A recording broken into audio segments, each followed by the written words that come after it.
Bonjour à toutes et à tous, bienvenue, c'est Smart Impact, l'émission des entreprises à impact positif de celles et ceux qui font de la transformation environnementale et sociétale un axe fort de leur stratégie. Et c'est un grand entretien que je vous propose aujourd'hui avec Amandine de Souza, la nouvelle directrice générale du Bon Coin.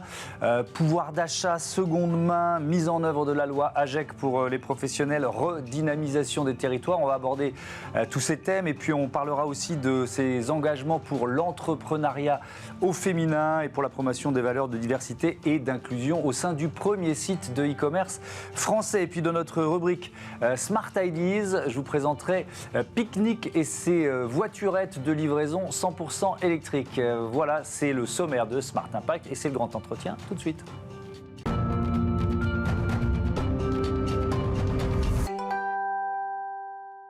Bonjour Amandine de Souza, bienvenue. Bonjour, merci de me recevoir. Vous êtes donc la nouvelle directrice générale du Bon Coin. Vous avez pris la direction générale le 3 avril dernier.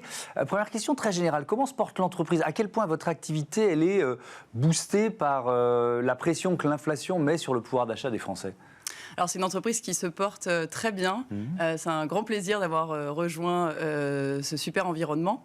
En fait, on est vraiment à l'image de ce qui se passe en France. On a un Français sur deux qui visite notre site chaque mois.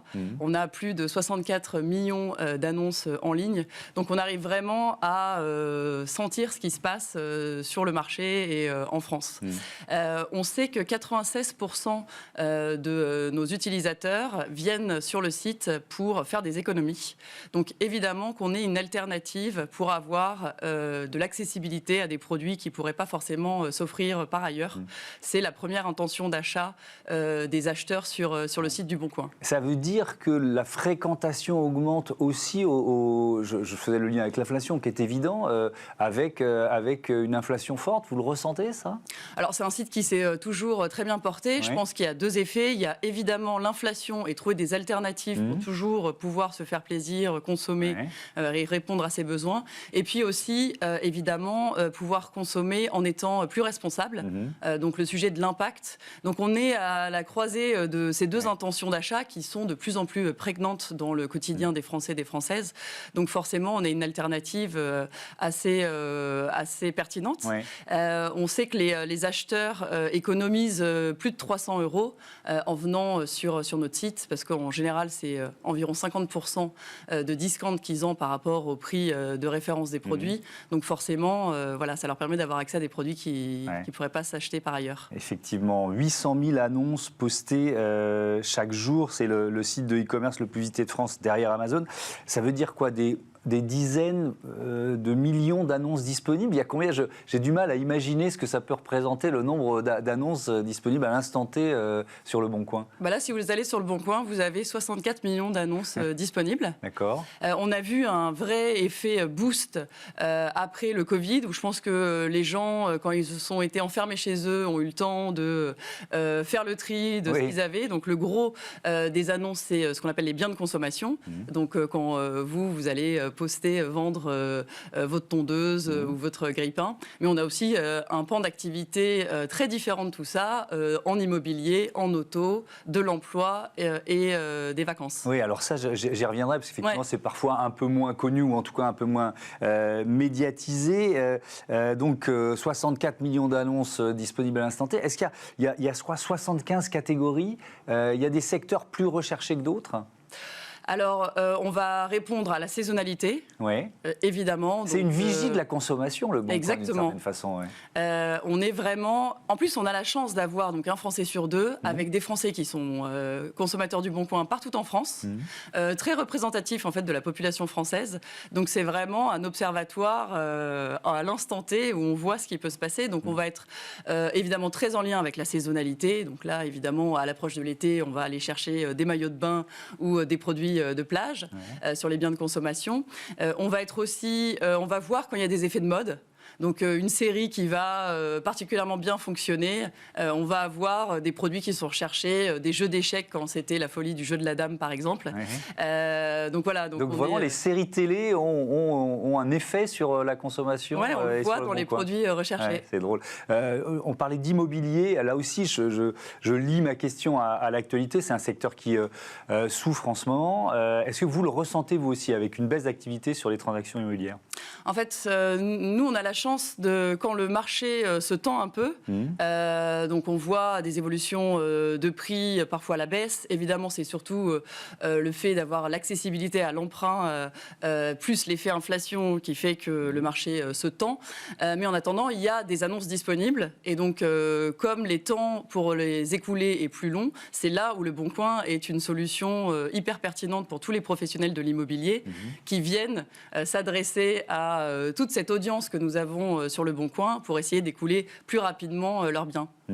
L'automobile aussi, on l'a évoqué. Est-ce que vous voyez émerger de nouveaux comportements? C'est-à-dire la seconde main qui gagne du terrain dans des secteurs où elle était inhabituelle ou inimaginable même? Alors, on voit une explosion de la seconde main, et tant mieux, chez tous les acteurs. Qui, vraiment, c'est des sujets qui préoccupent l'ensemble des Français, je pense, des Françaises et des entreprises, poussés aussi par la réglementation. C'est notre deuxième intention d'achat sur le site. 89% des acheteurs viennent sur le Bon Coin pour essayer de consommer de façon plus responsable. Donc, évidemment, c'est important. On s'attend en fait à avoir dans les années à venir un marché de la seconde main sur certains secteurs, la mode par exemple, qui seront plus importants que le marché de la première main. On n'y est pas encore. On voit certains acteurs qui poussent la fast fashion, mais on est des alternatives importantes pour essayer de mieux consommer sur ces marchés-là. Avec d'ailleurs un effet sur certaines associations. Je pense à Emmaüs. On a reçu il y a peu de temps la directrice de Label Emmaüs qui dit que la qualité et la quantité de ce qui est proposé dans les locaux Emmaüs ou sur le site, finalement, se ressent du boom de la seconde main. Comment vous appréhendez cette forme de concurrence, finalement, avec le tissu associatif? Alors, on les connaît bien. On leur propose, en fait, ce qu'on fait avec certaines associations qui nous tiennent à cœur. On leur propose ce qu'on appelle du gracieux, c'est-à-dire la capacité à faire de la publicité gratuitement sur le site du Bon Coin pour profiter de cette audience. Donc, on avait fait cela avec Label Emmaüs. Et puis, on a nous-mêmes une fonctionnalité de don. Et on voit qu'en fait, les Français sont plutôt généreux. On a à peu près 20% des utilisateurs du Bon Coin qui ont soit échangé, soit fait des dons à travers notre plateforme. Et ça, ça a tendance à augmenter. Donc, on voit que c'est plutôt positif sur ce... Alors après, c'est vrai qu'on a une possibilité de revendre les produits. Mais malgré tout, on voit que le don fonctionne très bien sur le site. Je voudrais qu'on parle des entreprises. 500 000 professionnels, 15% des entreprises françaises qui utilisent le Bon Coin et ses services payants dédiés. D'ailleurs, c'est quel service? Qu'est-ce que vous leur proposez comme service? En fait, la façon dont on fonctionne, on propose aux particuliers de pouvoir vendre et acheter essentiellement des biens de consommation. Mais on a, en effet, un peu moins connu parfois, d'autres segments d'activité où là, ce sont des professionnels qui, en payant, viennent poster, diffuser leurs annonces. Donc, c'est l'automobile, c'est l'immobilier, c'est des annonces d'emploi ou des locations de vacances. Et on leur propose de diffuser les annonces sur le site pour toucher justement cette audience, de plus de visibilité, de la performance. On leur envoie des leads pour faire plus de business.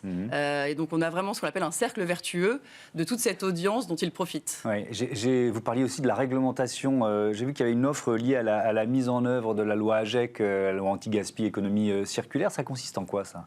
En fait, récemment, on a pris un tournant. Alors, déjà entre les particuliers, où on se transforme aussi en e-commerçant. Donc, aujourd'hui, même si une grande majorité du site permet des échanges de proximité, vous pouvez quand même faire voyager votre marchandise. Donc, si vous voulez l'envoyer à un autre bout de la France, on propose du paiement sécurisé, des services de livraison, du paiement plusieurs fois, voilà, tout ce que proposent les e-commerçants. Et pour les professionnels, en fait, on est aussi une marketplace où on leur permet, sur des objets qu'on appelle de seconde chance, donc soit du reconditionné, soit quand vous êtes en magasin, vous avez des modèles d'exposition, vous avez des retours e-commerce dont vous ne savez pas quoi faire. Et avec la loi AGEC aujourd'hui, vous n'avez pas le droit évidemment de détruire cette marchandise, donc il faut la revendre. Et donc là, vous pouvez la mettre sur le bon coin et trouver des acheteurs. Donc c'est par exemple un partenariat qu'on a avec Auchan, où en fait les magasins Auchan, de leur modèle d'exposition en électroménager ou en multimédia par exemple, mettent les produits sur le bon coin. C'est avec des produits qui ont quoi, une toute petite rayure par exemple, des choses comme ça. Ça peut, il y a vraiment moyen de faire des bonnes affaires. Je voudrais qu'on parle de l'activité emploi finalement, puisque on recrute sur le bon coin. Est-ce qu'il y a là aussi, j'essaye de faire une sorte de portrait robot, quoi. Est-ce qu'il y a des secteurs qui recrutent plus que d'autres sur le bon coin, qui ont déjà ce réflexe alors que d'autres l'ont moins? Alors, en ce moment, tout le monde cherche à recruter. Oui, ça, on est bien d'accord. Je pense que c'est une des phrases que j'entends le plus ici. Donc, voilà, on y est tous confrontés. Nous, on essaye d'accompagner, pareil, ces 500 000 entreprises. En fait, ce qui est super avec le Bon Coin, c'est qu'on peut faire en plus des ponts. C'est-à-dire que, par exemple, les entreprises de l'immobilier, on va aussi leur proposer des solutions pour pouvoir recruter au sein de leur activité. En ce moment, on essaye d'accompagner les entreprises sur tout ce qui est autour de la saisonnalité, donc hôtellerie, restauration. Voilà, c'est eux qui en ont le plus besoin, donc on leur fait des offres spécifiques de gratuité pour les petites entreprises pour essayer de trouver. Mais bon, en ce moment, je ne peux pas vous donner quelque chose qui émerge parce que tout le monde cherche. Tout le monde cherche. Et ça continue parce que ça fait plusieurs mois, voire plusieurs années qu'on est dans ce phénomène-là. Vous ne voyez pas la tendance faiblir sur la quantité de recherche de main-d'œuvre, en fait. On voit plutôt une... Parce que je disais vigile notre économie, donc ça m'intéresse de savoir ce que vous plutôt voyez une pénurie des profils qui sont à recruter, voilà. Et toujours une très forte demande sur tous les secteurs d'activité. Sur tous les secteurs d'activité. Vous l'avez évoqué, la démarche environnementale des utilisateurs du Bon Coin. Alors, vous avez... évaluer, modéliser en fait ce que ça permet d'éviter en émissions carbone par exemple ou en biens qui auraient été jetés. En 2021, les utilisateurs ont sauvé l'équivalent de 31 millions de biens. Ce sont les chiffres que vous donnez qui auraient été jetés s'ils n'avaient pas été vendus. Vous l'avez évoqué tout à l'heure, il y a eu un effet confinement, c'est très clair. Moi le premier, je pense que tous les Français, on a vidé les placards, etc. etc. Est-ce que ça s'est tari ou vraiment calmé depuis et question subsidiaire, est-ce que les gens qui sont arrivés à ce moment-là, ils sont restés utilisateurs ou est-ce que finalement ils s'en sont désintéressés? Alors, il y a eu un vrai boom. On était environ à 28 millions d'annonces disponibles avant Covid et on est aujourd'hui à 64 millions d'annonces disponibles. C'est vertigineux. Donc, ça a été une croissance colossale. Mais ça continue à croître. Donc en fait, je pense qu'il y a aussi... Une nouvelle habitude qui a été prise en quelque sorte. Moi je pense fondamentalement que déjà, parfois, en s'intéressant plus à son intérieur, on a envie d'un renouvellement peut-être un peu plus fréquent que ce qu'on avait par le passé. Et donc c'est une bonne alternative quand on a envie de refaire sa déco, évidemment d'utiliser un site comme Le Bon Coin pour pouvoir la changer. Est-ce que vous avez évalué ce que ça représente je parlais de gaz à effet de serre, en tonnes de CO2 économisées chaque année? Alors en fait, on fait une étude chaque année, ce qu'on appelle l'étude Archipel, et c'est 8,4 millions de tonnes de CO2 qui sont économisées en fait de biens qui ne sont pas produits parce qu'ils sont achetés sur le Bon Coin. Donc c'est comme si on avait Paris sans transport pendant 2 ans. Pour tous les habitants de Paris. Voilà. C'est pas rien.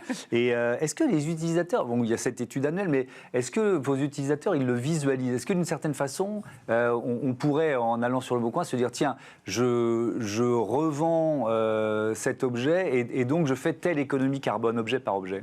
On n'y est pas encore, mais on travaille évidemment sur des solutions pour accompagner, en fait, sur déjà identifier les produits sur leur degré de responsabilité. Bien sûr, oui. Donc là aussi, on est très fortement accompagné ou poussé par la réglementation. Et puis ensuite, essayer de mesurer, mais c'est vrai que c'est des calculs qui sont très compliqués, l'impact de chacun des produits en alternative, la seconde main par rapport à la première main. Dans le bilan carbone de l'entreprise, cette fois-ci, vous avez évoqué la question, bon, effectivement, il y a beaucoup d'échanges entre particuliers, c'est le principe, hein, donc plutôt en circuit court, mais il y a aussi des livraisons. Est-ce que ça pèse lourd, la livraison dans le bilan carbone du Bon Coin ?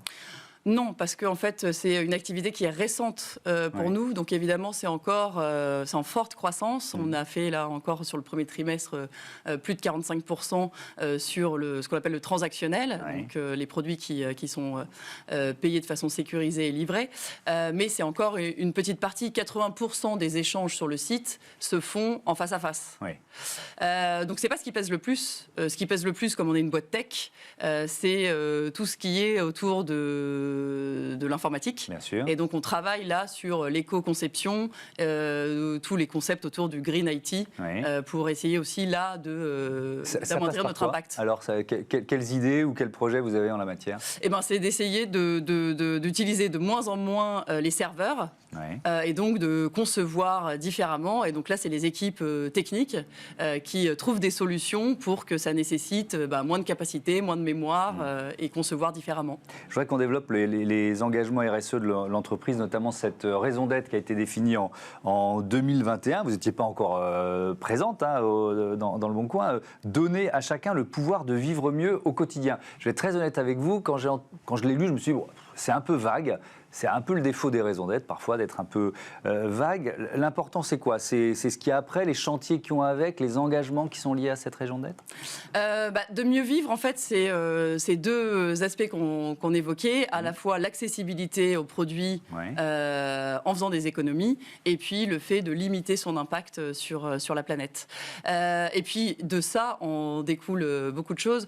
On a une valeur qui est très très forte au Bon Coin, qui est la proximité. Donc ça, on veut la maintenir. Donc il y a un engagement vers les territoires, par exemple. Exactement. En fait, l'idée, c'est vraiment de ne pas opposer le digital et le physique, bien au contraire, et de s'assurer, le parti pris du Bon Coin, c'est vraiment la bonne affaire et au coin de la rue, et donc de continuer à aider les entreprises, justement, à toujours se digitaliser, et aider les Français aussi. C'est pour ça qu'on a un site qui est le plus simple possible. C'est très compliqué d'être simple, mais c'est vraiment notre volonté, pour que même les personnes les moins à l'aise avec le numérique puissent avoir accès au Bon Coin. Donc ça, c'est la lutte contre la fracture numérique, d'une certaine façon, on peut dire ça comme ça. Et il y a aussi cette opération qui s'appelle Mon centre-ville a un incroyable commerce, c'est ça ? Exactement. Alors c'est quoi ça ? En fait, Mon centre-bourg, Mon centre-ville a un incroyable commerce. On est partenaire de cette opération. Où il y a la BPI dedans aussi, si je ne me trompe, essaye de redynamiser les centres-villes de toutes les villes de France. Et donc, on a des coachs qui sont de différents horizons, mais notamment des coachs du Bon Coin. Moi, j'irai dans une des villes prochainement pour étudier les dossiers. Et donc, il y a beaucoup de candidatures, mais pas toujours viables pour ouvrir un commerce dans le centre-ville. Et donc, nous, on les challenge, on les coach, on les accompagne pour s'assurer qu'une fois qu'ils vont avoir accès au commerce, ce soit viable sur le long terme.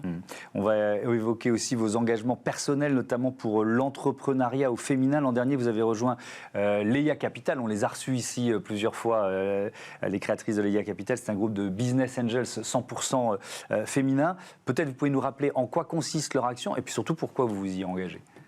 Le Leia Capital, en fait, c'est un super groupe de femmes d'horizons très différents qui se sont réunis. Donc moi, j'ai rejoint le deuxième véhicule pour, en fait, on met notre argent en commun pour investir dans des projets très en amont, en phase d'amorçage, où au moins 30% du capital est dans les mains d'une femme. Notre parti pris, c'est de dire qu'il y a encore des inégalités extrêmement fortes sur l'entrepreneuriat et sur l'investissement. Et donc, on veut essayer à notre échelle d'y remédier. On met des tickets entre 50 et 100 000 euros, donc on n'est évidemment pas majoritaire. On s'associe à d'autres fonds ou business angels et on voit des projets complètement très différents les uns des autres sur tous les univers. On n'a pas de test d'investissement et c'est génial.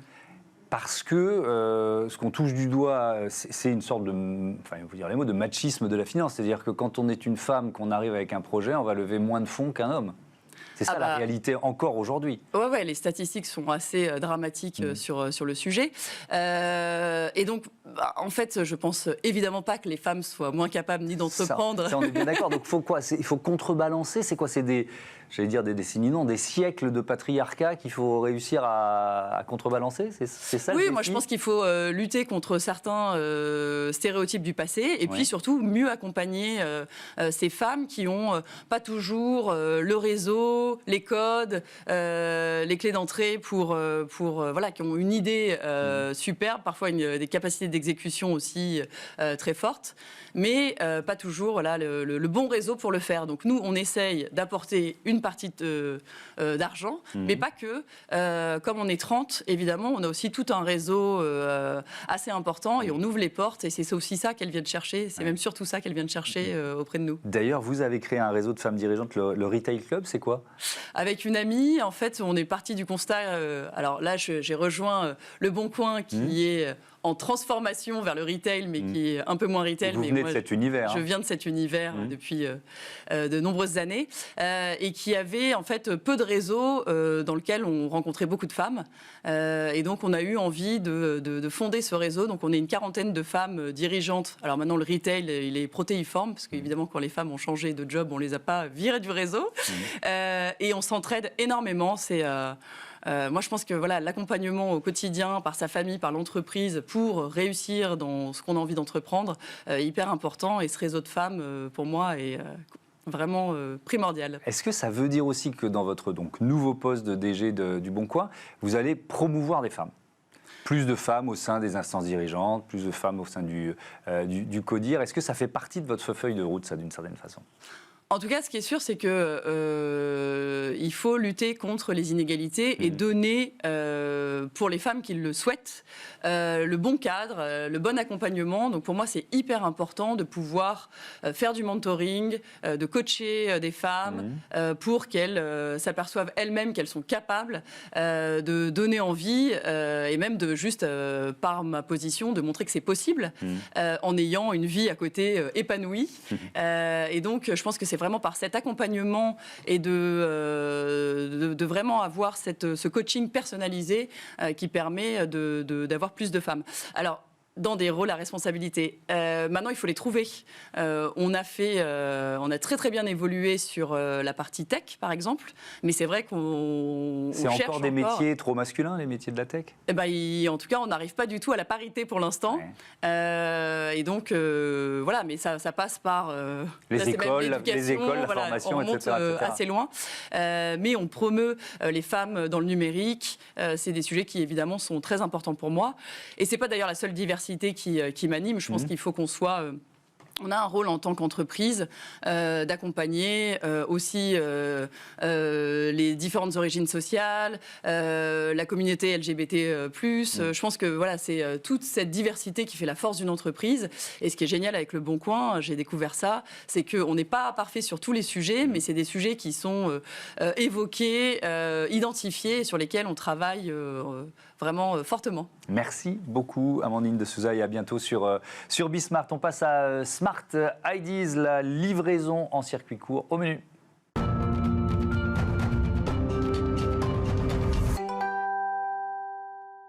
Smart Ideas avec Grégoire Borgholz. Bonjour, bienvenue. Bonjour. Vous êtes directeur des opérations de Picnic France, Picnic entreprise néerlandaise créée en 2015. C'est quoi, un supermarché en ligne, on peut dire ça comme ça ? Picnic, c'est un supermarché en ligne. Donc on propose les produits d'un supermarché au prix d'un hypermarché et on les livre gratuitement chez nos clients sur une fenêtre de 20 minutes. Sur une fenêtre de 20 minutes. Donc on est vraiment dans cet enjeu de rapidité. Alors, pas de rapidité, justement. Alors, en fait, c'est un enjeu de précision. Donc, de précision, sur une fenêtre de 20 minutes. Une fenêtre de 20 minutes, J+1. D'accord, ok. Avec donc l'enjeu de la livraison qui est important, comment les courses sont-elles livrées et comment vous liez ça à des objectifs environnementaux ambitieux ? En fait, le pari de Picnic, c'est d'offrir les prix les plus bas, donc les prix d'un hypermarché. Et donc c'est la première fois que les Français peuvent avoir les prix d'un hypermarché, voire moins cher, livrés chez eux, donc gratuitement. Et comment on fait ça ? C'est en organisant des tournées de livraison. Donc on livre une douzaine de personnes. Aux Pays-Bas, c'est jusqu'à 15 parce qu'on a plus de volume. Et ça nous permet en fait de mutualiser les coûts de livraison et d'avoir les prix les plus bas. En plus de ça, on livre tout le temps en véhicule électrique. Et donc ça nous permet d'avoir un bilan carbone qui est assez... livraison 100% électrique, des voiturettes qui sont assez petites, c'est ça? Pourquoi ce choix? Qui sont très étroites, oui. Donc en fait, le but, c'est de pouvoir livrer dans des hypercentres. Donc par exemple, aux Pays-Bas, on livre dans le centre-ville d'Amsterdam, on livre à Lille, un jour on livrera à Paris. Et le but, c'est de pouvoir faire des livraisons urbaines, mais aussi périurbaines, voire même en campagne. Lutte contre le gaspillage aussi, ça c'est un enjeu qui est très important quand on parle évidemment d'alimentaire, d'agroalimentaire. Comment vous adressez cet enjeu? En fait, nos clients font leurs courses. Donc, par exemple, si vous commandez aujourd'hui, vous avez jusqu'à 23h. Donc, je peux commander jusqu'à 23h. Jusqu'à 23h et on vous livre demain à partir de 14h. Donc, on a une quinzaine d'heures pour préparer nos livraisons. Donc, ça nous permet d'être plus efficace au niveau de nos livraisons, de faire les tournées d'une douzaine de personnes, comme je disais tout à l'heure. Mais surtout, ça nous permet aussi de commander le frais et l'ultra frais ce soir. Et d'être livré pendant la nuit, préparer les commandes le lendemain matin et de les livrer l'après-midi. Donc si on prend l'exemple d'une baguette de pain, par exemple, ce soir à 23h, on sait combien de baguettes on va livrer demain. Elles sont produites par notre boulanger demain matin, livrées et préparées demain en fin de matinée et livrées chez nos clients l'après-midi. Et donc en fait, il n'y a aucune baguette de pain qui est produite pour pique-nique et qui n'est pas livrée. Quel est le rôle, la place des données, de la data dans votre modèle pour pouvoir justement mutualiser les livraisons, faire en sorte que ça arrive frais et en moins de 24 heures? C'est très central. Donc on a une logistique qui est très très précise, donc, qui est permis, et ça c'est permis notamment par la tech. Mais aussi, on a des prévisions de vente produit par produit, jour par jour, semaine par semaine, qui sont très très précises. Et ça nous permet aussi d'avoir des achats qui sont précis aussi grâce à la tech et à cette donnée pour éviter le gaspillage aussi. Donc vous anticipez en quelque sorte les effets de mode ou les effets de saisonnalité autour des produits. C'est combien de villes desservies en France aujourd'hui, Picnic? On en est à 200 villes à peu près. Donc les villes vont de Lille, qui est la plus grosse, à des petits villages de 500 habitants. On en a ouvert 64 la semaine dernière en Ile-de-France. Et donc pour revenir sur notre histoire en France, on a commencé à peu près 2 ans à Valenciennes. Ensuite, maintenant, l'année dernière, on s'est concentré sur l'expansion dans le nord de la France, dans les Hauts-de-France. Donc on est dans toutes les grandes villes des Hauts-de-France. Et il y a quelques semaines, on a ouvert l'Île-de-France. Donc pas Paris, mais donc pour le moment, c'est plutôt la Grande Couronne et le sud-est de l'Île-de-France. Quand on ouvre une région, c'est quoi? C'est des hubs? C'est des entrepôts? Comment ça fonctionne? Donc on commence par ouvrir un gros centre de préparation de commandes. Donc le nôtre en Île-de-France est à Moissy-Cramayel. Et ensuite, on ouvre des petits hubs, donc entre 1000 et 2000 m², qui vont avoir vocation à servir une zone de chalandise d'environ 150 000 ménages. Par principe, on est dans le circuit court. C'est dans votre modèle, le circuit court? Le principe, c'est un modèle efficace. On n'est pas qu'en circuit court, donc on a aussi bien des marques nationales que mais à terme, et c'est vrai qu'aux Pays-Bas, on le fait beaucoup mieux qu'en France, on a beaucoup plus de produits locaux. Donc en France, pour le moment, on a des bières locales, des fromages locaux qui ne sont pas de l'hyper frais, mais aux Pays-Bas, on a des tomates et des salades locales aussi. Donc ça veut dire des partenariats à monter aussi avec des exploitants, avec des artisans locaux? Exactement, oui. Donc là, ce qu'on fait aujourd'hui en France, et la capacité qu'on a au niveau de nos équipes, c'est justement d'avoir des partenariats avec des produits locaux, mais de produits non frais. Donc comme je disais tout à l'heure, par exemple des bières, qui sont assez faciles à stocker, et donc sans savoir vraiment où on va, on sait qu'on les vendra. Mais demain, le but, c'est aussi d'avoir du circuit court sur les fruits et les légumes. Merci beaucoup Grégoire Borgols, à bientôt sur Bismart. Voilà, c'est la fin de ce numéro de Smart Impact. Merci à toutes et à tous de votre fidélité à Bismart, la chaîne des audacieuses et des audacieux. Salut.